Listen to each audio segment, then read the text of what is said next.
Welcome back inside DETV News. I'm Nick Alessandrini. Just a week from today, we'll be kicking off our 21-22 fall high school sports season, but the University of Delaware is also set to get their fall football season started next Thursday. The Hens will open up on the road as they travel to the CAA rival Maine to take on the Black Bears. Delaware handed Maine a 37-0 rout at home during the opener of the spring football season back in March. The Hens are looking to carry over some of that momentum that they earned in the fall when they reached the FCS semifinals and finished with an overall record of 7-1. Delaware comes into the opener ranked second in the CAA behind James Madison and fifth in all of FCS. You can catch the opener on the flagship station for UD Sports 94.7 WDSD with coverage beginning at 6. What a night it was on Sunday night for the return of WNBA superstar and Delaware native Elena Delle Donne.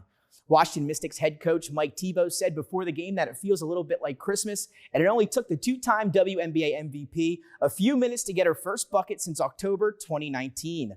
Delle Donne went on to finish with 16 points on 5 for 11 shooting and 3 boards in 22 minutes in a loss to Seattle 85-78. And then Delle Donne was also back in action on Tuesday night in a 78-68 win over the LA Sparks. She scored 18 points, hauled in 5 rebounds, and not to mention a plus 36 in the box score. The UD and Ursuline product had been out since 2019 due to 2 back surgeries. Good luck, Elena, and we're all happy to see you back. Over the weekend, we had our first taste of Delaware Summer League basketball action with the Grail Sports Summer Shootout at the Plex. Local Delaware high schools had the chance to compete with each other, but also with some out-of-state talent that made the trip down from Philly. Let's jump right into it and get some highlights from the shootout. We're going to get started with William Penn and MCS. Again, a tough team making the trip down from Philly to take on William Penn. William Penn, though, getting on the board here early. That's Moore down in the paint for 2. A little bit later on in the first half, 30-26, William Penn up by 4. Here's Gabe Valmont, again, trying to get something to go here. Hands off to Sample, who dribble drives, gets in the paint off the glass, and finishes for 2. And the foul, old-fashioned three-point play for William Penn. 33-26 as we wind down the end of the first half. Can the Colonials score again? It's Fawcett on the drive. Floater in the paint goes. William Penn with a lead by 7 at the half. Fast forward to second half action. William Penn up by 8. Here's Gabe Valmont again. Hands it off to Fawcett, who's going to drive, kick to the corner, leads a open 3 right there, knocked down from the Colonials, 65-64. Colonials trying to hold on, but the inbound here from MCS with 20 seconds gives them a 1-point lead. Trying to answer as time's expiring, William Penn couldn't get that shot to go from Valmont in the lane, and that will do it. MCS holds on for the victory, 66-65.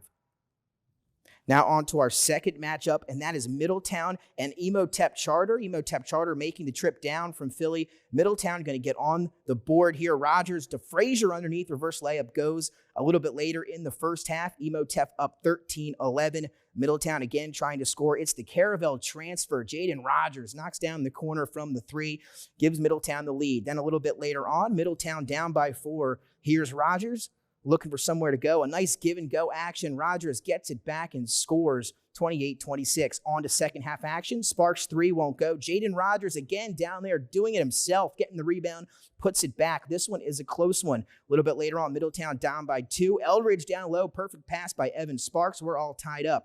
Then a little bit later, 59-56, 3 seconds to play. Middletown down by 3. Jaden Rogers fouled on the 3-ball attempt, but he would miss his second free throw. Emotep Charter able to hold on to the victory over Middletown, 59-57. Now for one of our other matchups, it's the defending Delaware State champion Sanford Warriors taking on another tough team from Philly, and that is Archbishop Carroll. Here you see Dion Polk trying to get the scoring started and doing it with his defense, able to poke it away from Sean Smith and then take it himself, finger rolls in, 2-0 Sanford early in this one. Again, Archbishop Carroll, a tough team from down south. A big run to get them up by 15, 17-2. Sanford trying to inch their way back in it. Mid-range jumper goes there, 24-12. Then using the defense again to turn it into offense. Polk has it, launches a 3, bang, that one goes. 24-19 with 18 seconds to go in the first half. Dion Polk looking for somewhere to go with it, finds Forrester. He knocks down the shot from the mid-range. That would be the end of the first half. 46-45, we're going to fast forward to the second half here. Sanford down by 1, looking for somewhere to go with it. They get it down low to Stafford. He's going to take the mid-range jumper, knock it down from the baseline, giving Sanford their first lead. 52-48, Sanford up by 4, trying to hold on with 2 minutes. Stafford again going to take the power dribble down low, kicks it out to Forrester, an open three, and he knocks it down. Sanford able to hold on for the victory over a tough Archbishop Carroll team, 60-54. Then in our final matchup for you, it's actually two Delaware teams, the Howard Wildcats and Salesianum. Salesianum, one of the teams to watch out for here this upcoming season.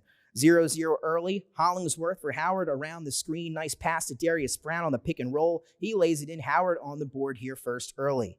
Then a little bit later on, Sally's trying to get on the board. James Johns Jr. Back up top to Justin Mullen. He's going to find Isaiah Hinson in the corner. He's going to launch a three. That one goes. Lead to Sally's early. A little bit later on in the first half, 15-7. And Richardson Powell, three from the right wing, gets Howard back in at 15-10 Sally's. Later in the first half, 39-28, Hinson into the corner to James Johns Jr., and he was very impressive. Euro step inside, gets that one to go. Then a little bit later on, here he is in transition, mid-range jumper, and the contact goes for James Johns Jr. Again, a very impressive outing for the new Salesianum player. Then a little bit later on, near the end of the first half, how about some Justin Mullen action? He goes baseline, hung up in the air, able to finish with ease. Sally's up big at the end of the first half. Then later in the second half, more Justin Mullen. Check out the handle here, able to beat his defender, hang in the air, take some contact, and finishes. And then Mullen going to kick it to James Johns Jr. in the second half. That's nothing but net for three. And Sally's, they were clicking on all cylinders here in this one. They're up big 55-28. A little bit later on, 66-38. Again, Howard trying to make a dent. It went R.J. Matthews going to knock down the three from the right wing, but wouldn't be enough as Sally's holds on 74-54 to get the win over Howard.